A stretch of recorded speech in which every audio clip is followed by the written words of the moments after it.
Hey guys, so it is Pregnancy and Infant Loss Awareness Week / month, and I wanted to share my story. Now, this is my experience, physically and emotionally, and everyone's story is not going to be the same. I just want to clarify that this is what I experienced, and I'm not speaking for anybody else who has been in this situation. After a long time, I am finally ready to share my experience and share my story, and I hope that it helps someone else not feel so alone. The biggest thing that got me through this was hearing other people's story and knowing that, as horrible as it is, that I wasn't alone in this. And it's such an insanely common thing, and it still blows my mind. It blows my mind. It really does. And even just reading people's stories now, after being a part of this community, the vast number of people, it's insane. I don't know if I'm going to include any of the videos of my experience when I was going through it. When I watch it now, it's still really painful, so we'll see if I add them in or not. But I'll try to explain my experience as best as possible. First of all, we have a beautiful boy, Ivan. He is 4 years old now. So about 5 years ago, we started trying, and it took about 4 months, and on the 4th month, we got pregnant with him. And besides having a physically difficult and uncomfortable pregnancy with a few issues, we never had any scares about losing the pregnancy or losing him or anything like that. He would have been about almost 3.5 when we started trying for a second baby. So we started trying in this past January of 2019. I purchased the Ava fertility bracelet. It's a cycle tracker. It's supposed to be one of the most accurate things out there, and it is, because I wore it for not even a full cycle, and just being on it for a couple of weeks and it's saying, hey, this is when you're ovulating. It just off of that first cycle, we got pregnant immediately. The three of us found out together. I took a test and it was positive, and it was the most joyful, beautiful, amazing night of my life. We found out, me, Justin, and Ivan, all together at the same time. Not having experienced any real issues before, I obviously wasn't in the mindset of not telling my son. He's our world. He is the person I want to tell the first thing. The two people I want to tell before anybody else about anything that's going on in my life is obviously my husband, but my son. He is our best friend, our whole world. So why wouldn't we want to tell him first? He should be the first person to know. And I know all the side reasons. Obviously, we lose the baby in this story. I know that was the hardest thing, is explaining to him, but I told him. But something definitely felt off. I had the same pregnancy symptoms I had with Ivan. I was exhausted, I had morning sickness, but I was cramping, which I know is a normal pregnancy symptom, but I did not have that with Ivan, and it just felt off. So I got my blood tested, and my levels were low, but they weren't sure if they were low because it was so early or if it was something to be concerned about. They didn't really express too many concerns. They were like, okay, we'll test you in 2 days, see if your levels are rising, and hopefully everything's fine. So I tested 2 days later, which was a Friday, and the place that I went to, you're not going to get your blood work back Friday. You're going to get it back Monday. I was a little bit anxious about that, but I was like, okay, it's going to be fine. It's going to be fine. And I woke up on January 27th, which was Sunday, and I was bleeding, and I was completely freaking out. I was panicking. I was hyperventilating. I was losing my mind. And I called my doctor, and they said, listen, how bad is it? I'm like,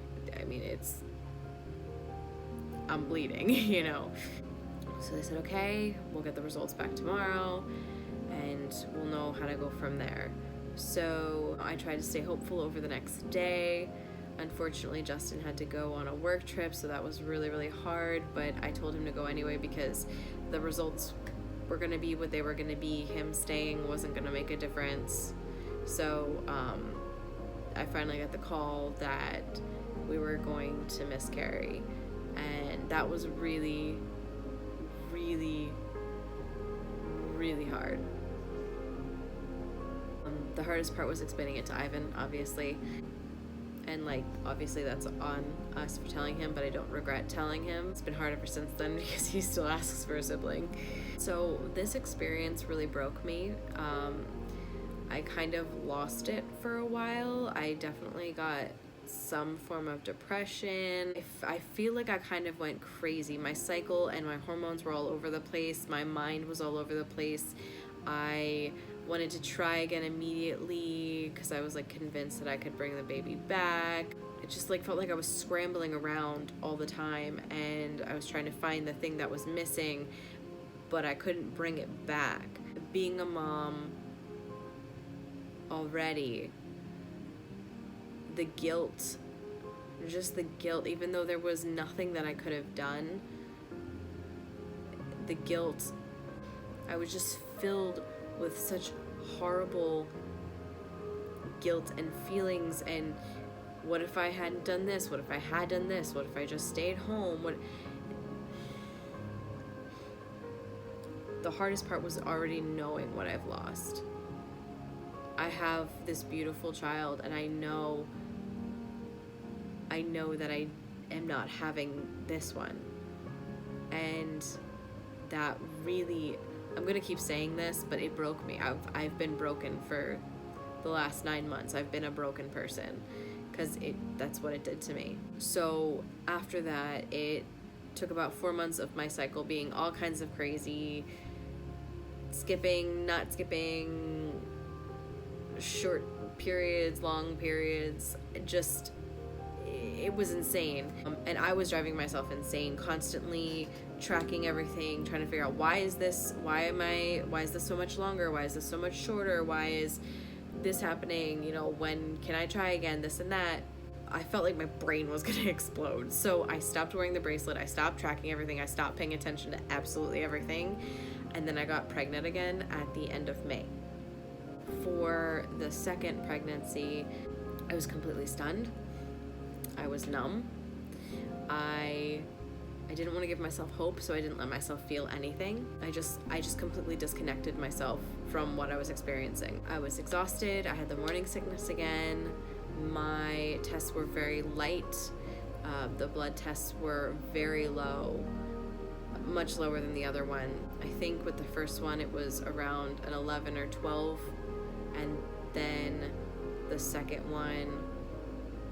pregnancy was an 8 or a 7 for my progesterone, I think. I'm trying to remember. It's been a while. But obviously, because those levels were so low, I miscarried that baby as well. And I kind of lumped all of my emotions together because I didn't want to start back at 0 where I thought I had made all this progress emotionally. I didn't want to go back and start over with my healing. So emotionally, I wasn't there for this one, but physically, it was so painful. I could not get off the couch. I couldn't move. I couldn't do anything. I was in so much pain. So after all of that happened, I finally decided to talk to a therapist. It was online on an app, but it's the easiest way for me to write out my feelings so I can a lot of times understand what I'm feeling by putting it out there. And she was able to give me ways to process. I have been an insanely blessed person to not really have to grieve anybody in my life. So for the first real grieving experience I've had to have to be my own babies really broke me. Yeah, I'm gonna say it again because I have no other way to describe it. I have been a broken person trying to get myself up every single day and take care of my beautiful son. It's not fair to him, it's not fair to my husband for me to just not be all here, snapping for no reason and crying for no reason, crying over every little thing, and just it's been the worst 9 months of my life. Last week was the due date, and I finally feel better. I finally, probably at the end of August, I finally hit this place emotionally where I think I've accepted what's happened. I've gotten to the point where everyone says it's God's plan, and you shouldn't say that to someone going through it, because whether or not we want to accept that it's God's plan, that's not what we want to hear in the moment, because we really don't understand why, and eventually we'll come around to understanding why and seeing the plan. I'm just now seeing it 9 months later and understanding, okay, this is why it's happening. This is why it's better that it's happening the way that it is. You know, if I just started a new job, and if I was pregnant, I wouldn't have the maternity leave that I want, and I'd be stuck in the same situation that I was with Ivan, where I only had 6 weeks, and I got depressed after that because I was taken away from my baby. Like, I don't want to go through that again. And I mean, don't even get me started on maternity and paternity leave. Like, that's a whole other thing in this country. And I mean, on top of all of that, Ivan is going through a really, really bad rough patch with listening. And I don't know how good that would go right now with a newborn. And I believe that the second loss happened to kind of show me, hey, you think you're okay and you're not. Go take care of yourself. And that's what I did. This whole time I'm sitting here saying, why now? Why me? Why not this baby? I'm a mom. I've done this before. Why can't I do it again? Why is it not working? Those answers have been shown to me. I don't have a straight out reason why this happened. My doctor has been absolutely amazing. Not judgmental at all. Completely understanding with everything that I'm feeling and what I'm going through, willing to listen to my concerns, willing to take these tests that I asked for, just to make sure everything is okay. Everything has come back fine, and she's even so positive. I left the last appointment with her saying, you know, I believe that in 6 months you're gonna be back in here and it's gonna be a good pregnancy and everything's gonna be okay. Everything may seem like small, not as significant reasons, but everything has happened. All of these reasons that I'm finding are huge in the way that I function in my day-to-day life. And I truly believe that this is going to happen for us when everything is aligned and the time is truly right for us. I don't know when that's going to be, but any prayers for a baby girl sent our way would be much appreciated. We need more girls in this family.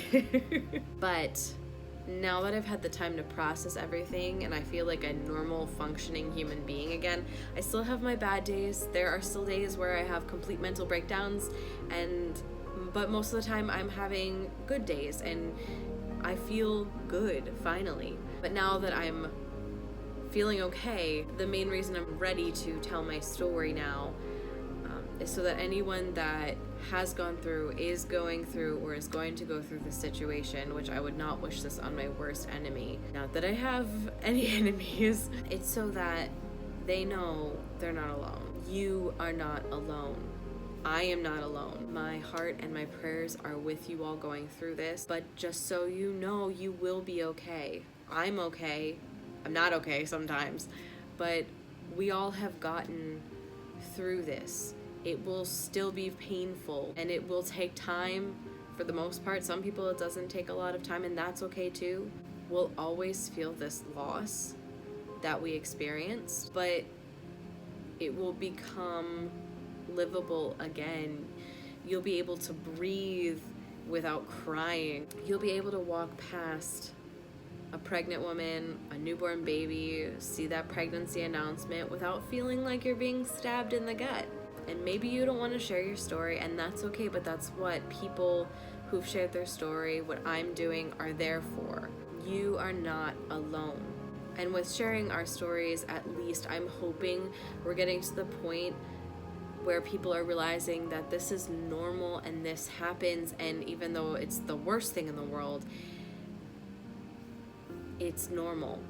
So many people have gone through this. One thing I can suggest doing that has helped me a lot is giving yourself something to hold on to physically, because you experience this and you walk away and you're completely empty. Some sort of keepsake. I got myself a moon necklace that is the phase of the moon the night that we found out we were pregnant with the first baby we lost. It's my way of keeping the little bit of joy that I experienced in this experience with me, especially on certain days I kind of needed a little bit more, just to kind of keep them with me next to my heart. I got these heart keepsakes from this woman in Australia. She makes these, they're called My Missing Piece. This little models of babies that are the size of whatever time you lost them.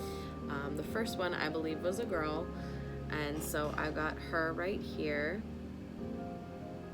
And then the second one is the boy, and I've got him right here, and I think these are just absolutely beautiful. I keep them on my nightstand next to my bed, so I see them every morning and every night. I will not forget my angels that are waiting for me, and I know they're gonna send their sibling down, hopefully sooner rather than later, but when the time is right.